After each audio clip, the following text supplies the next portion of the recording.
HMDA కమిషనర్గా కూడా చేశారు. ఇప్పుడు హైదరాబాద్ అభివృద్ధి అంటే ఇప్పుడు కొత్తగా రేవంత్ రెడ్డి గారు తీసుకొస్తున్న ఫ్యూచర్ సిటీ గురించి మాట్లాడుకుంటున్నారు.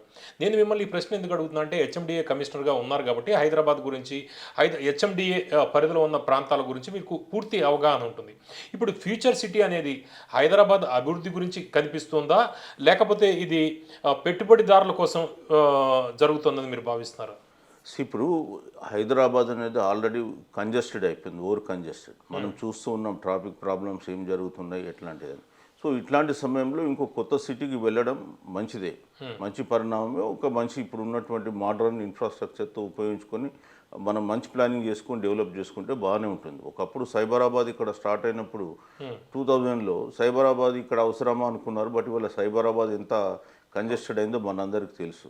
సో సిటీ నువ్వు ఎక్స్పాండ్ కావడం మంచిదే, కానీ ఈ ఎక్స్పాన్షన్లో బహుజనుల పాత్ర ఏంటి, వాళ్ళ రోల్ ఏంటి, పేదవానికి ఏం లబ్ధి జరుగుతుంది? ఇవాళ హైదరాబాద్ మనం నగరాన్ని చూసినట్టయితే హైదరాబాద్ నగరం అంతా కూడా బడాబాబుల చేతిలో కబ్జాలోకి వెళ్ళిపోయినటువంటి విధానం. ఇవాళ సామాన్య మానవుడు ఇక్కడ కనీసం ఒక సింగిల్ బెడ్రూమ్ కొనుక్కునేటువంటి పరిస్థితి లేదు. సో ఇవాళ హైదరాబాద్ నగరాన్ని పూర్తిగా మనం ఈ రియల్ ఎస్టేట్ సంస్థలకు అప్పగించేసి మనం ఇవాళ సామాన్యులకు తీరని అన్యాయం చేస్తున్నాం. సో అందుకే ఇక్కడ హైదరాబాదు రియల్ ఎస్టేట్లు పేదవాళ్ళ భాగస్వామ్యం ఏం లేదు. సో జీవితకాలం కష్టపడితే కూడా ఒక డబుల్ బెడ్రూమ్ హౌస్ కొనుక్కోలేనటువంటి పరిస్థితి ఇక్కడ హైదరాబాద్కు రావడం జరిగింది. ప్రభుత్వాలు కూడా ఏం చేస్తున్నాయంటే భూములను యాక్షన్ చేస్తున్నాయి. యాక్షన్ చేసినప్పుడు వీళ్ళు రియల్ ఎస్టేట్ వాళ్ళు కుమ్ముక్కైపోయి కృత్రిమంగా భూముల రేట్లు పెంచేసి సామాన్య ప్రజలకు భూముల్ని అందుకోలేనటువంటి స్థాయికి తీసుకెళ్లడం జరిగింది. వాస్తవానికి ఏంటంటే హైదరాబాదు మనము దాదాపు 2000 వరకు పెద్దగా హైదరాబాద్లో రేట్లు లేవు. 2000 తర్వాత ఎప్పుడైతే హైదరాబాద్లో కొంత ఐటీ ఇండస్ట్రీ రావడం, అప్పటికే ఉన్న ఫార్మా ఇండస్ట్రీ కూడా ఇంకా ఎక్స్పాండ్ కావడం, ఇట్లా దీనివల్ల ఏమైందంటే హైదరాబాద్లో కొంత ఎంప్లాయ్మెంట్ ఆపర్చునిటీస్ వచ్చినాయి. జనాలు వేరే ప్రాంతాల నుంచి ఇక్కడ వచ్చి స్థిర నివాసం ఏర్పరచుకున్నారు. సో వాళ్ళకు అకామిడేషను, కమర్షియల్ యూసేజ్, ఇట్లా ల్యాండ్ పైన ప్రెషర్ పెరిగింది. కానీ ఆ ప్రెషర్ పెరిగిన దాంట్లో కొన్ని వర్గాలే లబ్ధి పొందినాయి. ఇవాళ మనం ఘంటాపథంగా చెప్తాం ఏంటంటే సైబరాబాద్ పెట్టినప్పుడు మీకు ఆమె లండన్ యూనివర్సిటీ ఒక ఎకనామిక్స్ ప్రొఫెసర్ బరిబరే పేరేదో ఉంది, అమ్మాయి పేరు, నేను నా పుస్తకంలో కూడా రాశాను. అప్పుడు సైబరాబాద్ ఇక్కడ పెట్టినప్పుడు ఒకటే కమ్యూనిటీ, అప్పుడున్న ముఖ్యమంత్రి కమ్యూనిటీ వాళ్ళని 90% ల్యాండ్ కొన్నారని చెప్పేసి ఆమె పిహెచ్డి రీసెర్చ్ సబ్మిట్ చేసి పిహెచ్డి పట్టా పొందింది దాంట్లో. అట్లనే ఔటర్ రింగ్ రోడ్ వచ్చినప్పుడు ఆ టైంలో ఉన్నటువంటి ఆ ముఖ్యమంత్రి కమ్యూనిటీ వాళ్ళు బెనిఫిట్ పొందిందని ఉంది. అట్లా ఫ్యూచర్ సిటీలో కూడా మరి అది కొద్ది కాలం అయితే కానీ ఇంకా బయటకు రాదు అక్కడ ఏం జరుగుతుంది అనేది. అంటే ఇప్పుడు జరుగుతుందా, వాళ్ళు జరుగుతుంది. అనుమానాలు ఉన్నాయా ఇంకా? ఫ్యూచర్ సిటీ కూడా మరి రియల్ ఎస్టేట్ వాళ్ళు ఎట్లాగో వెళ్తారు, వెళ్ళరని కాదు, కానీ అందులో సామాన్య మానవుడు పోయి కొనుక్కునేటువంటి పరిస్థితి. మీరు చాలా కీలకమైన అంశాలు చెప్పారు. మీరు సైబరాబాద్ డెవలప్ చేసినప్పుడు చంద్రబాబు నాయుడు వాళ్ళ సామాజిక వర్గానికి చెందిన వాళ్ళే ఎక్కువగా డెవలప్ అయ్యారు. పెట్టుబడిదారులు కావచ్చు, రియల్ ఎస్టేట్ కంపెనీలు వాళ్ళకి సంబంధించినవి డెవలప్ అయ్యాయి. తర్వాత రాజశేఖర రెడ్డి గారి టైంలో కూడా వాళ్ళ సామాజిక వర్గమే డెవలప్ అయింది, ఎందుకంటే ఔటర్ రింగ్ రోడ్ టైంలో అనేది. అప్పట్లో అది కాంట్రవర్సీ కూడా అయింది. ఇప్పుడు కూడా మీకు అనుమానాలు ఉన్నాయి? ఇప్పుడు రేవంత్ రెడ్డి గారు ఫ్యూచర్ సిటీ మీద కూడా మీకు అనుమానాలు ఉన్నాయి అదేవిధంగా? ఇప్పటి వరకు నా దగ్గర అయితే డాటా లేదు, బట్ ఫ్యూచర్లో వస్తే మనం కామెంట్ చేద్దాం. ఎందుకంటే ఎట్లాగూ రియల్ ఎస్టేట్ ఈ సిటీ వెనుక రియల్ ఎస్టేట్ హస్తాలు ఉంటాయి. అవి ఎవరున్నారు ఏంటి అనేది మరి కొద్ది రోజుల తర్వాత తెలుస్తుంది. ఇప్పుడే మనం దానిపైన కామెంట్ చేస్తే ప్రీమాచ్యూర్ కామెంట్ అవుతుంది. ఓకే. చిరంజీవులు గారు, ఇప్పుడు రేవంత్ రెడ్డి గారు సర్కార్ తీసుకొస్తున్న 3 కీలకమైన నిర్ణయాలు. ఒకటి ఫ్యూచర్ సిటీ గురించి మాట్లాడాం, రెండోది మూసీ సుందరీకరణ, థర్డ్ పాయింట్ మనకి హైదరాబాదు శివార్లో ఉన్న మున్సిపాలిటీలు కావచ్చు, లేకపోతే కార్పొరేషన్లు కావచ్చు, అవన్నీ కూడా గ్రేటర్ హైదరాబాద్లో అంటే ఇప్పుడు 3 జోన్లుగా తయారు చేశారు, 3 కార్పొరేషన్లుగా తయారు చేశారు. దీనివల్ల ఏదైనా లాభం చేకూరే అవకాశం ఉందా? ఇప్పుడు మూసీ రివర్ ఫ్రంట్ డెవలప్మెంట్ అనేది 100% చేయాల్సినటువంటి కార్యక్రమం. సో అది ఆ కార్యక్రమాన్ని ఎప్పుడూ జరగాల్సింది. మేము కూడా హెచ్ఎండిఏలో ఉన్నప్పుడు కూడా మూసీ రివర్ ఫ్రంట్ డెవలప్మెంట్ అని ఒక ప్రాజెక్ట్ రిపోర్ట్ తయారు చేసి ప్రభుత్వానికి పంపించాం. అప్పుడున్న ప్రభుత్వం దాన్ని ఎందుకో తాత్పర్యం చేసింది, పక్కన పెట్టింది. అప్పుడు మేము ఎస్టిమేట్ చేసింది హార్డ్లీ 16,000 crores, అంతకంటే ఎక్కువ లేదు. సో ఈ రోజు ఉన్న ఎస్టిమేట్స్ ఇంకా ఇప్పటి వరకు వీళ్ళు డీటెయిల్ ప్రాజెక్ట్ రిపోర్ట్ బయట పెట్టలేదు ఒకటి. కానీ సుందరీకరణ జరగాల్సిందే. హైదరాబాద్కు వన్నె తెచ్చేటువంటి ప్రాజెక్ట్ ఏదైనా ఉందంటే 100% మూసి. సో దాన్ని తక్కువ ఖర్చుతో ఎట్లా మనం చేస్తామనేటువంటి విధానంలో ఎవరైతే ముందుకెళ్తారో అది బాగానే ఉంటుంది. ఇవాళ వీళ్ళు ఏషియన్ డెవలప్మెంట్ బ్యాంక్కి వెళ్ళి మేము కొంత రుణం తీసుకున్నామని నిన్న మొన్న పేపర్లో చూడడం జరిగింది. So whatever it might be Musi సుందరీకరణ చేపట్టాల్సిందే. అట్లని చెప్పేసి దాన్ని ఈ ప్రాజెక్టు కాస్ట్ను విపరీతంగా మించి ప్రజలపైన దాన్ని రుద్దొద్దు అని చెప్పేసి నేను అంటే అప్పటికి ఇప్పటికీ తేడా ఉంటుంది, ప్లస్ వీళ్ళ వేరే ప్రాజెక్ట్ వేరు కదా, వీళ్ళ ప్లాన్ వేరు కదా. ఏదేమైనా బేసిక్ ఫీచర్స్ ఉండాల్సిందే. ఆ బేసిక్ ఫీచర్స్ను ఎవరు మనం కాదనలేము. మీరు కొంత మోర్ అట్రాక్టివ్గా టూరిజం ప్రాజెక్ట్స్ మీరు ఎక్కువ చేపట్టవచ్చు, ఇంకా వేరే ఉండొచ్చు, కానీ బట్ బేసిక్ కాస్ట్లో పెద్దగా తేడా రాదు.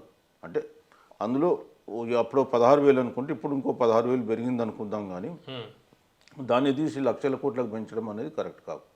అది డీటెయిల్ ప్రాజెక్ట్ రిపోర్ట్ చూస్తే కానీ చెప్పలేము మనం. ఒకటి. రెండోది, అప్పుడు మేము ఓన్లీ గాంధీ బాపుఘాట్ నుంచి ఘటకేశ్వర్ వరకు మేము తీసుకెళ్ళినాం. సో ఇప్పుడు వీళ్ళు ఇంకా చాలా పెద్ద ఎత్తున తీసుకెళ్తామంటున్నారు, అది చూడాల్సి ఉంటుంది. సో ఆల్రెడీ ఈ దేశంలో 2-3 ప్రాజెక్టులు అయినాయి. ఇప్పుడు సబర్మతి ప్రాజెక్టు వారు మోడీ గారు ఉన్నప్పుడు చేసినారు, జైపూర్లో కూడా ఒక ప్రాజెక్ట్ చేసినారు. సో కాబట్టి మనకు ఎక్స్పీరియన్స్ ఉంది కాబట్టి ప్రాజెక్ట్ చేయడం కరెక్ట్ ఒకటి. ఇక రెండోది మీరు అన్నటువంటి హైదరాబాద్ నగరాన్ని విస్తరించడం, తర్వాత కొత్త కమిషనర్ ఇప్పుడు హైదరాబాద్ కమిషన్ కావచ్చు, లేకపోతే సైబరాబాద్ కమిషన్ కావచ్చు, మూడోది మల్కాజ్గిరి, కొత్త 3 కార్పొరేషన్లు వస్తున్నాయి కదా. అదే చెప్తున్నాను. ఇప్పుడు విస్తరించడం ఎందుకు, మళ్ళీ దాన్ని 3 ముక్కలుగా విడదీయడం ఎందుకు అనేది నాకు అర్థం కాని ప్రశ్న. మీరు ఇప్పుడు హైదరాబాద్ను విస్తరిస్తున్నారు, with in the outer ring రోడ్లో దాదాపు మనకు 1284 స్క్వేర్ కిలోమీటర్ ఉంది. సో అవి ఔటర్ రింగ్ రోడ్ మొత్తం అంతా కూడా జిహెచ్ఎంసీ కవరేజ్లో తీసుకొచ్చినారు. ఓకే, జిహెచ్ఎంసీ కవరేజ్లో తీసుకొచ్చినప్పుడు అంత పెద్ద ఏరియాను ఒక సెంట్రల్గా ఉండే ఒక కమిషనర్ పాలించడం అనేది కష్టమవుతుంది. మరి అంత ఈజీగా టాస్క్ కాదు. ఇవాళ బాంబే ఎంత ఉంది, 460 స్క్వేర్ కిలోమీటర్, మరి ఇది 1282 స్క్వేర్ కిలోమీటర్, దేశంలో అతిపెద్ద ఉంది. మళ్ళీ 3 ముక్కలుగా విభజించినప్పుడు సో అడ్మినిస్ట్రేటివ్గా ఇబ్బందులు వస్తాయి, రావనేం లేదు. ఎట్లాంటి సమస్యలు వస్తాయంటే ఇప్పుడు ఏరియా ఓవర్ ల్యాపింగ్ ఉంటుంది, సో తర్వాత కమిషనరేట్స్ ఓవర్ ల్యాపింగ్ అవుతూ ఉంటాయి. సో ఇదంతా కొంతకాలం వరకు కానీ సెట్ కాదు. సో సెట్ కావడానికి టైం పడుతుంది ఒకటి. రెండోది, మరి ఇప్పుడు ఎన్నికలు జరిపితే మీరు 3 కార్పొరేషన్లకు సెపరేట్ జరుపుతారా, మొత్తం కలిపి ఒకటి జరుపుతారా అనేది కూడా ఇంకా తేలాలి. విడిగాని జీవోలు ఇచ్చినారు, బట్ ఇంకా పాలనలోకి వచ్చినట్లేదు.